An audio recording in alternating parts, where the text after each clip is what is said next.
Alright guys, welcome back. I'm back in my stall. Guys, I'm getting ready to put this wheel on. I'm gonna give y'all a tip, a quick online mechanic tip. As you know, that is the name of the channel, and I'm here to give out tips and tricks and hacks and things like that to make your job easier. And in fact, if you're an inspiring DIYer, these tips will help you greatly. Okay guys, in a minute I'm finna put the wheel back on the car. But before you do that, guys, let me give you a couple of tips. One thing I suggest you do is, all right, guys, I tend to, every time I have a wheel off and getting ready to put a wheel on, I tend to, if I have a blower motor, a blower handy, I tend to blow the studs off, guys. On and off of lug nuts, especially aluminum lug nuts, can leave aluminum debris behind, guys. So you don't want to go back in with the lug nut with debris on the studs.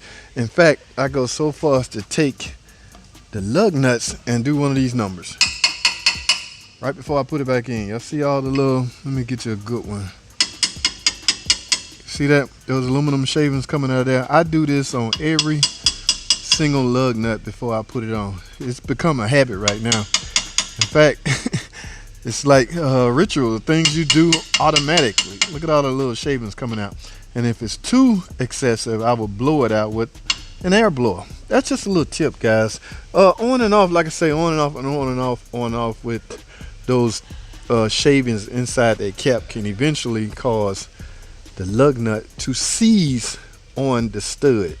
And you definitely don't want that, guys, because you will eventually have to replace the stud, okay? So to avoid that, just try to, every time the wheel off, like I say, I make it a habit.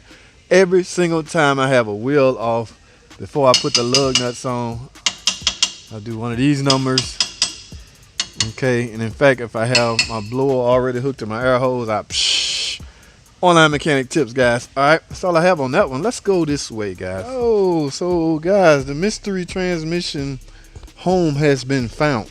Yes, guys, that's it. Y'all remember the transmission that was up front? 62 TE from a salvage yard. I don't know, but this is the home is going in. This looked like about a 2015 Chrysler Town and Country. Of course, it has the Pentastar and a 62 TE. So that is where it's going. Now, who knows why you're replacing it, guys? It doesn't take much to exceed the value of the transmission on here. So let's say if you had a torque converter code, okay? Most guys do not take those chances trying to repair. I do, because it's fairly simple and easy to me. So because I know exactly what to look for and what to do. But a lot of guys just simply replace the transmissions. Okay. It takes out a lot of the risk. Okay, if there's any risk, I'm not sure there's any risk. Like I said, I don't know what code, I'm speculating, but it don't take many codes. Main codes I see on these is P0944 and P0740 torque converter clutch. But they all repairable, guys. Just depending on how you want to go by doing it. They are all repairable. Every fault code to this transmission is repairable without exceeding the value of the car. You just got to know exactly what to look at and what to look for, because one wrong mishap or inspection can lead you right back into taking it back out. Okay, and they are no fun to get out. It's a front wheel drive, which means it's crammed up in there, guys. No big deal to me, because I have done a ton of them. But this is my van. It would have got repaired, because quite frankly, I suspect, in fact, I know I can make that transmission in my own car better than that, because that's unknown. I don't know what I'm getting. I just know I'm getting another transmission. I don't know if I'm getting a better transmission. Who knows what the fault code in this car had? It could have came out of a caravan, minivan. It could have came out of a small car, a sedan.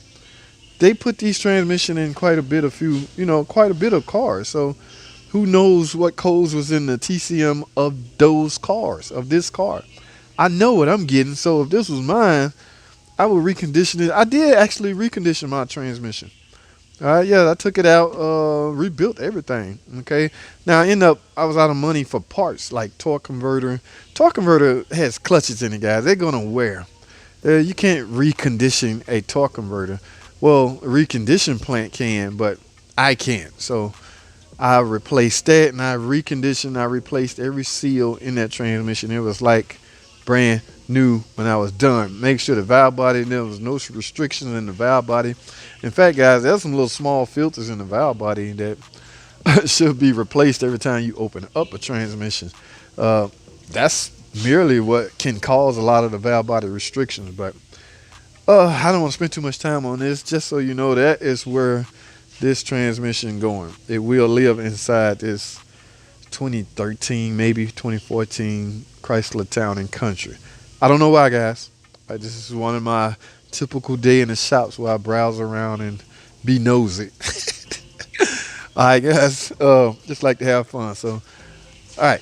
Now for that, let's go this way, guys. All right, guys. Let's go this way. I am working on this Dodge Challenger. Can y'all see that? Yeah, nice, pretty candy apple red Dodge Challenger. You can also see it has a 3.6 in it, guys. How many of you guys recognize this? Yes, guys, cabin air filter. Cabin air filter. Okay, I'm about to replace this. This does not justify its whole complete video, so I will do that in one of my typical stroll through the shops real car video. Okay, guys, this cabin air filter lives right here.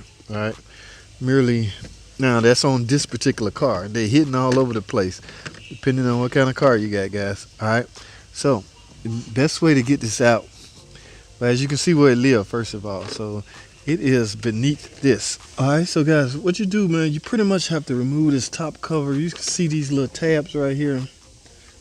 I want to make sure y'all can see, just in case y'all own a Challenger. Just lift up on that and lift up on the other side like such. And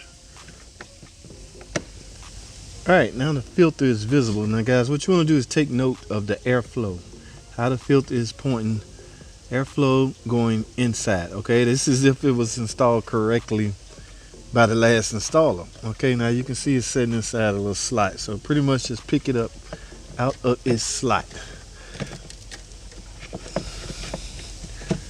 Now guys, pretty much this thing is very useful, guys. It will help, it's trying to protect you basically, filter out the incoming air from things like pollen or dust, anything like that, guys. Trying to filter out the incoming air that's supposedly going to be inside. Okay, cabin air filter is what they call it.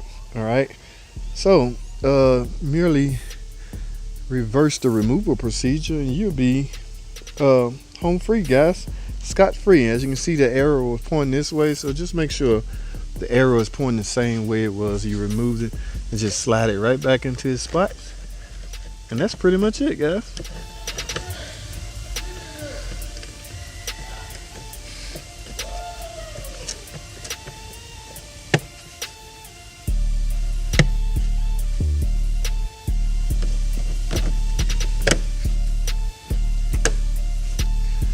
Alright guys, there you have it. Like I say, guys, this thing's pretty much used to filter out the incoming air, protect you from things like pollen and or dust. Alright, periodically you should replace this. Alright, that was a cabin air filter on a 2015 Dodge Challenger, guys. Alright.